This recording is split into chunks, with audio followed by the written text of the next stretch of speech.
Howdy, y'all. Welcome back to the channel. When I first started my little business venture, I had customer details scattered across spreadsheets, emails all over the place, and sales numbers that I was basically tracking on the back of napkins. It was a total mess, and I was losing sleep trying to keep it all straight. That's when I realized that a good CRM isn't just some fancy business tool. It is practically a lifeline when you're trying to grow without losing your mind in the process. So today, I'm going to break down the two big players that most folks end up choosing between, HubSpot and Salesforce. I've spent some serious time with both, and let me tell you, they are built for completely different types of business owners. So by the end of this video, you'll know exactly which one might be the better fit for where your business is at right now. No fluff, just the honest truth about what worked for me and what might work for you. So let's dive on in. Before we get into the nitty-gritty, let's talk about who these companies actually are. HubSpot started back in 2004 by a couple of MIT guys.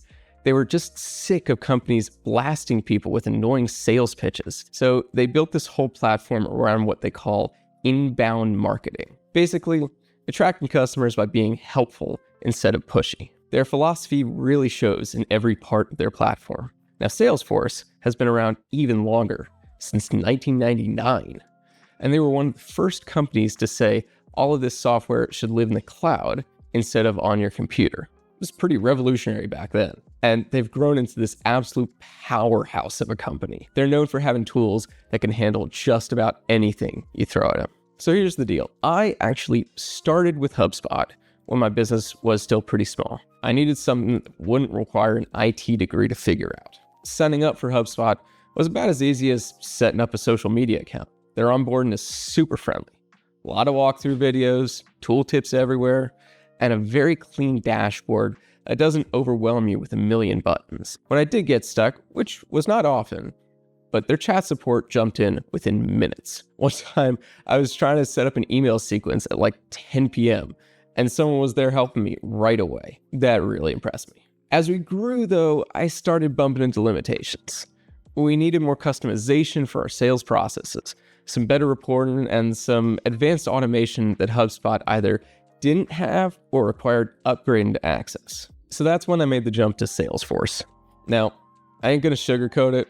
Those first couple weeks were an adjustment period. There's a reason that companies hire Salesforce admins as full-time jobs. The dashboard has so much going on when you first log in, buttons and menus everywhere. But once we got it configured just right, it was like having a custom-built system just for us. So here's what it's like using these platforms day to day. With HubSpot, everything just makes sense. Want to create an email campaign? Click the big obvious email button. Need to check how your website's performing?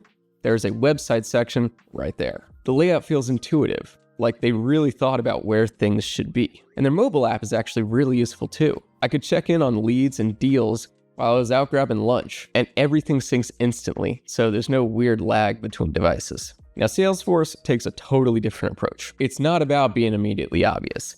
It's about being infinitely customizable. You can build almost any workflow or report you can imagine, but it takes time to set up.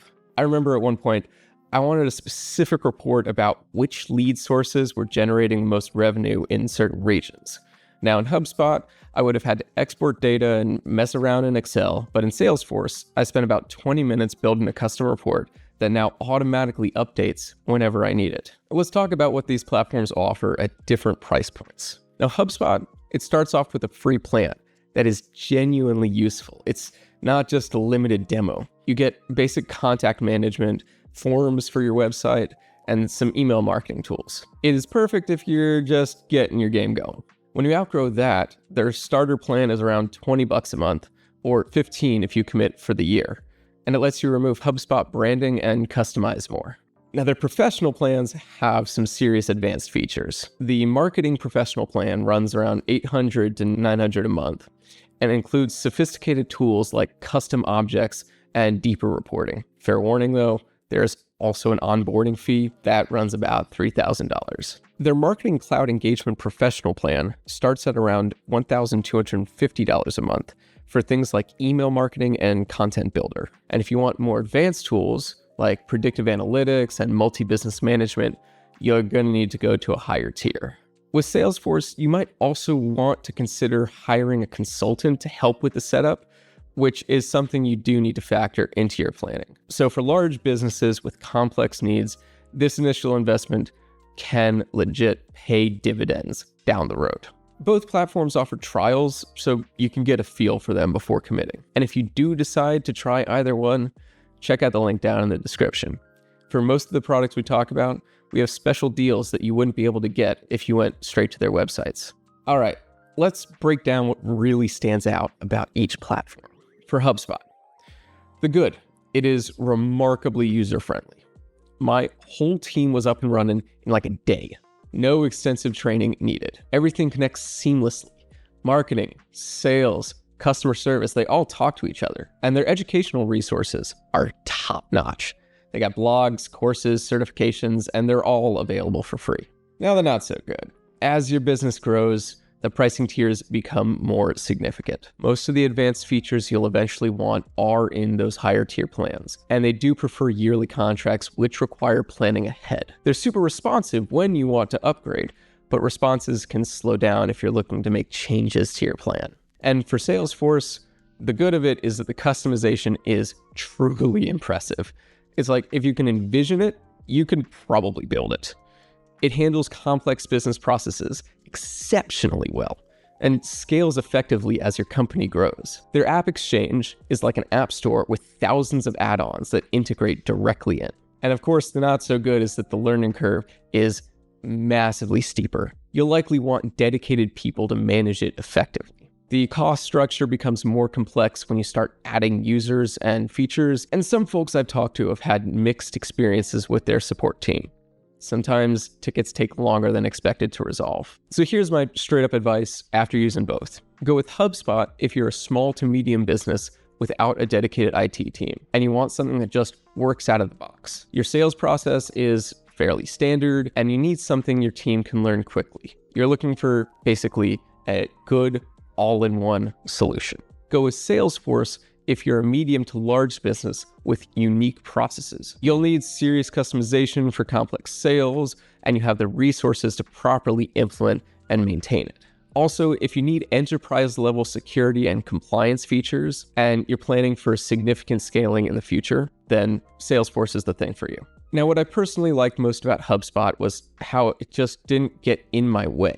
I could focus on growing my business instead of figuring out my tools. With Salesforce, what impressed me was how it could handle literally anything I threw at it once it was properly set up. Now, a quick reminder, if you're thinking about trying either one, don't forget to check out the link in the description. Like I said, for most products we talk about, we have special deals that you wouldn't be able to get if you went straight to their websites. Now, I'd love to hear about your experiences with either platform. Drop a comment below and let me know which one you're using or thinking about using. Thanks for watching, and I'll see y'all in the next one.